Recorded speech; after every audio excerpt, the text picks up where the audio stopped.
Okay, so my name is Chris Michella, and the case study that my presentation is focused on is lessons learned from organizational crisis, and more specifically, business ethics and corporate communication. Now, the main focus of this case study was to basically depict what lessons could be learned from the collapse of HIH insurance. So HIH, what is HIH? It's also known as Health International Holdings, and it was the second largest insurance company in all of Australia. With that being said, it was composed of approximately 217 subsidiaries.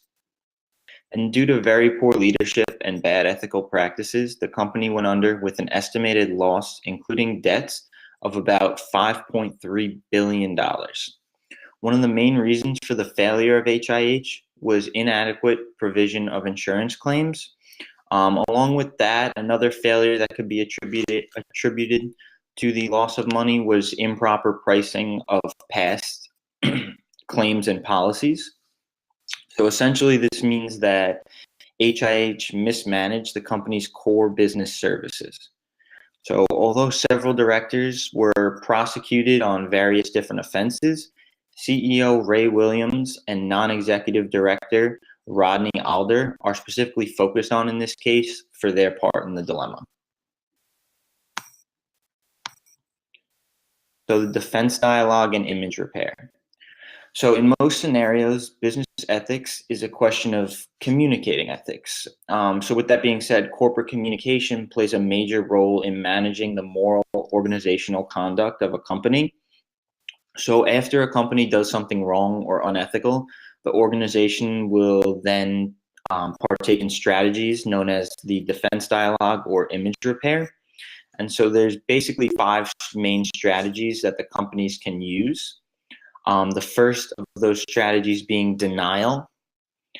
Next, evasion of responsibility, which most commonly referred to as the blame game. So it's basically pointing fingers and pointing blame at each other amongst a workforce.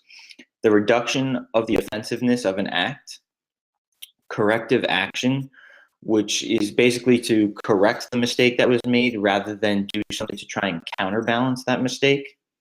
And lastly, mortification, which is essentially just to take ownership of a mishap that a company had and issue an apology.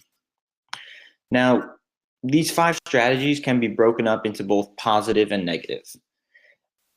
More negative strategies would be denial, evasion, and reduction, while corrective action and mortification are more on the positive and ethical side of things. Unfortunately for HIH, we saw them use a lot of negative strategies in this case study. Okay, so transparency. So throughout the whole time that HIH insurance was failing, the company failed to provide transparent information and disclosure of the extent of the company's financial issues. The companies were failing, and it was failing hard, and the company was not doing a good job, including CEO Ray Williams, of disclosing that information to their shareholders, consumers, and employees. He left them all in the dark. Ray Williams was also being untruthful as he continued to relay messages to major insurance brokers that they had nothing to worry about with his company, and that the company was rock solid, which we know is false. So even when it became increasingly obvious that the company was failing, Williams refused to provide the honest information that he should have, and also refused to step down from his position as CEO. But with that being said, in 2000, Williams agreed to step down and leave the company. When stepping down, he did everything he could to avoid any accountability and basically said, "I wasn't the only executive." So what he said was, "Yes, I understand what we did was unethical, and yes, I was the CEO, but there were other executives that knew what was going on that are just as guilty as I was." Very poor choice for the CEO of a company. Very unfortunate stance for him to take. So Royal Commission. So the Australian Prime Minister established a Royal Commission in order to investigate the collapse of the company. So for those of you who don't know, a Royal Commission is essentially a special advisory body, which is rooted in Westminster-type democracies, such as the UK, Canada, and then in this case specifically, Australia.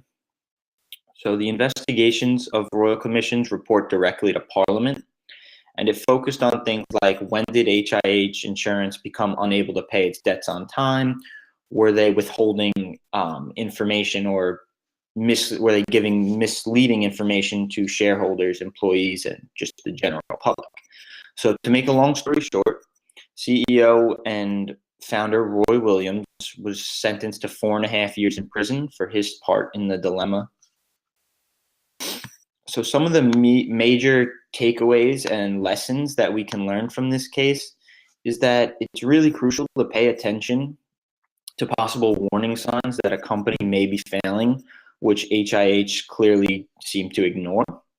The major wrongdoing of HIH was its failure to publicly disclose their deteriorating position in the market. The company was going down, and it was going down hard, and not once did any of the executives decide it would be a good idea to come forward and be honest about the information about their finances. And with that being said, honesty and transparency are essential conditions, and they help ensure that stakeholders receive reliable information about the value of a company, the true value of a company, and that the company is considering their well-being as well. The company has an obligation to their shareholders, stakeholders, and employees.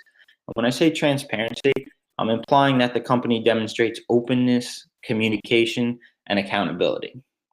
So along with that, regardless of the size of a company, it's important to have value-based leadership that includes a standard of appropriate and expected conduct for an organization. So you're a C-level executive or you're in an upper management position, it's your responsibility to set an example for employees below you to follow. With that being said, if leaders want to see their company stay relevant for the decades to come, the most important decision that they can make is to buy into the idea of ethics and implement it into their companies today. That concludes my presentation. Thank you for listening.